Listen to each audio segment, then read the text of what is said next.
Guys, तो आज हम इतिहास के बारे में पढ़ेंगे। तो स्टार्ट करते हैं। तो पहला क्वेश्चन दिमाग में जो आता है वो है कि इतिहास क्या है। तो चलिए स्टार्ट करते हैं। तो इतिहास क्या है? इतिहास बीते हुए समय और उस समय के लोगों को समझने और जानने का एक साधन है। देखिए, जो पास्ट में चीज़ें हो चुकी हैं, अब उनके बारे में जानना, क्या हुआ था, कैसे हुआ था, ये सब चीज़ें हम इतिहास के अंदर पढ़ते हैं। नेक्स्ट अगर हम बात करें तो अतीत के बारे में हमें कैसे पता चलता है। तो इतनी पुरानी बातें, उस समय का कोई इंसान तो जिंदा होगा नहीं, तो उस समय की बातें हमें पता कैसे चलती हैं, ये क्वेश्चन स्टार्ट है। तो अतीत में एक ऐसा भी समय था जब लोगों को लिखना नहीं आता था।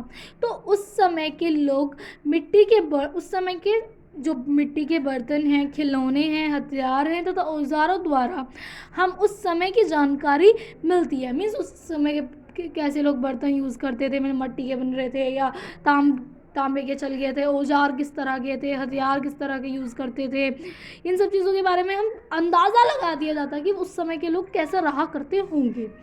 अब जो है पूर्व या पाक बोल देते हैं, ऐतिहासिक काल क्या है ये। अब वह समय जिसके लिए कोई भी लिखित सामग्री उपलब्ध नहीं है, मीन्स बिल्कुल स्टार्टिंग वाला टाइम जब लोगों को लिखना पढ़ना नहीं आता था, तो उस चीज़ का लिखा हुआ तो लिखा जगह तो कुछ है नहीं हमारे पास, तो उस समय को पूर्व ऐतिहासिक काल कहा जाता है। जब मानव ने लिखना शुरू किया तब उसे कागज़ का ज्ञान नहीं था। वह लेखों को ताड़पत्र, भोजपत्र तथा ताम्रपत्रों पर लिखा करता था। कभी कभी लेख बड़ी शिलाओं, स्तंभों, पत्थरों की दीवारों, मिट्टी के छोटे छोटे टुकड़ों पर भी लिखा जाता था। मीन्स उस टाइम कागज़ तो थे नहीं, तो जहाँ मतलब पत्थर हो गए हम उस पर किसी और पत्थर से डार्क डार्क करके लिख दिया, इस तरह की ताम्रपत्र मीन्स तांबे की कुछ प्लेट सी होती थी, उन पर लिख दिया जाता था। इस तरह की चीज़ें वो पहले के समय में इस्तेमाल करते थे जब तक कागज़ का आविष्कार नहीं हुआ था, या पेड़ के पत्तों पर भी लिख दिया करते थे। अब आया, उसके बाद आता है ऐतिहासिक काल। ऐतिहासिक काल जिस समय के इतिहास के विषय में हमें लिखित और मुद्रित सामग्री से जानकारी मिलती है। मैं उस समय के बारे में कुछ लिखी हुई बातें मिली, कुछ मुद्रित सामग्रियाँ मिली, जिससे हमें उस ऐतिहासिक काल के बारे में पता चलता है। जब एवं उसे पढ़ा जा सकता है, उस समय को ऐतिहासिक काल कहा जाता है। मीन्स उस समय को ऐतिहासिक काल कहा जाता है जहाँ की कुछ लिखित सामग्री हमारे पास उपलब्ध हो। नेक्स्ट की अगर हम बात करें तो वो नेक्स्ट पेपर पे मिलेगा।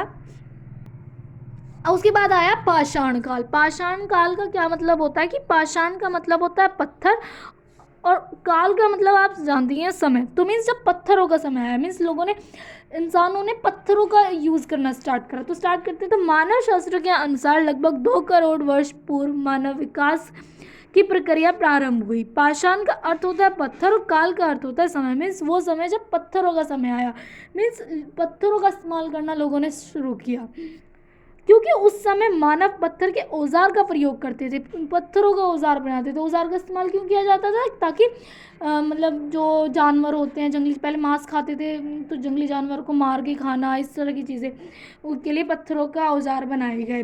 पाषाण युग को अब 3 भागों में बांटा गया: पूरा पाषाण काल, मध्य पाषाण काल और नव पाषाण काल। तो पूरा पाषाण काल क्या था? पूरा पाषाण काल में मानव पहले खुले आकाश के नीचे, नदियों के किनारे या झील के पास रहा करता था। मीन्स तब तक उसको कोई स्थायी जगह थी नहीं कि घर वर या झोपड़ी वगैरह बना ली हो, तब खुले आकाश के नीचे रहा करता था।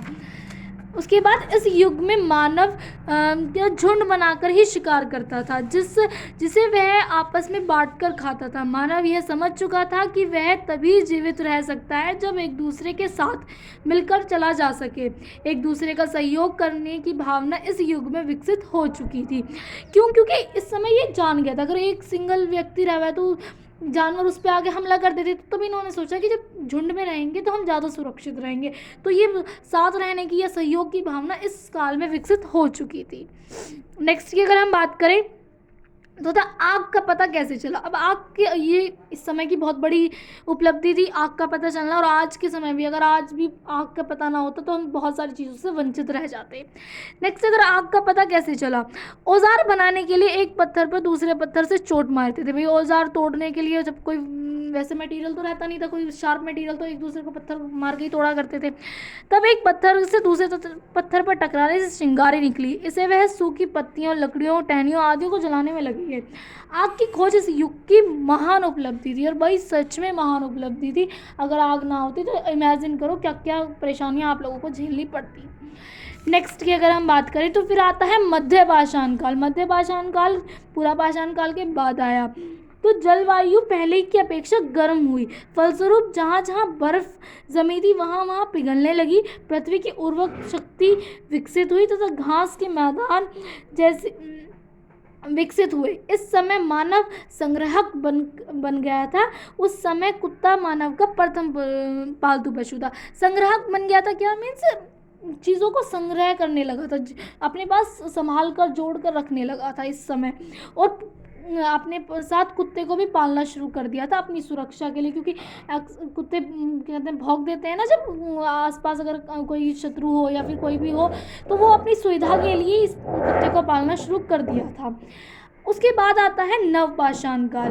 तो नवपाषाण काल में क्या था कि मानव ने जब से भली भांति खेती करना प्रारंभ कर दिया था, तब से नवपाषाण काल प्रारंभ हुआ। मीन्स नवपाषाण, नव का मतलब ये होता है नया, तो नया युग हुआ। नया युग में क्या क्या हुआ, तो सबसे पहली उपलब्धि ये थी कि इस समय मानव ने खेती करना शुरू कर दिया था।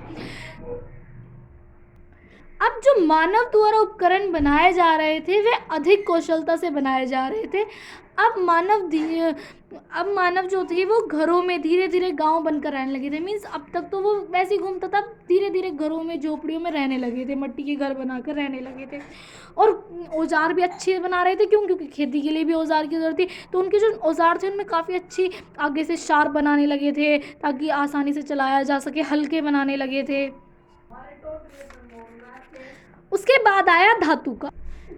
तो धातु काल आया। नवपाषाण युग के अंत होते होते पत्थर के साथ साथ धातु का इस्तेमाल शुरू हो गया था, इसलिए इस काल को धातु काल कहा गया। पत्थर धातु बहुत सारी जमीन की खोद के निकलने लगी थी धातु। तो धातु से सबसे पहले तांबे का प्रयोग करना शुरू किया। इस युग को ताम्रपाषाण युग भी कहा जाता है। भाई ताम्र का मतलब वही, तांबे से रिलेट किया गया है इसको, ताम्रपाषाण युग कहा गया, क्योंकि इसमें मतलब ऐसे आगे का जो मतलब हल बना रहे हैं वो लोग, तो हल का जो आगे का हिस्सा हो गया भाई, वह ऊपर का हिस्सा पत्थर का बना दिया, नीचे तांबे का इस्तेमाल कर लिया, ये ऊपर का तांबे का बना दिया, नीचे पत्थर का कर लिया। तो ऐसे ऐसे नए नए टेक्निक्स वो ला रहे थे अपने जीवन में, नए नए औजार बना रहे थे तांबे का, धातु का इस्तेमाल कर कर तांबे को पिघालने और उससे विविध रूप देना उन्होंने उस समय में शुरू कर दिया था। आई होप आपको वीडियो अच्छा लगा होगा। अगर आपको ऐसी ही शॉर्ट वीडियो और ज़्यादा जानकारी के लिए चाहिए तो आप प्लीज़ मेरे चैनल को सब्सक्राइब करें और इस वीडियो को लाइक करें, शेयर करें, and please subscribe my channel. Thank you so much.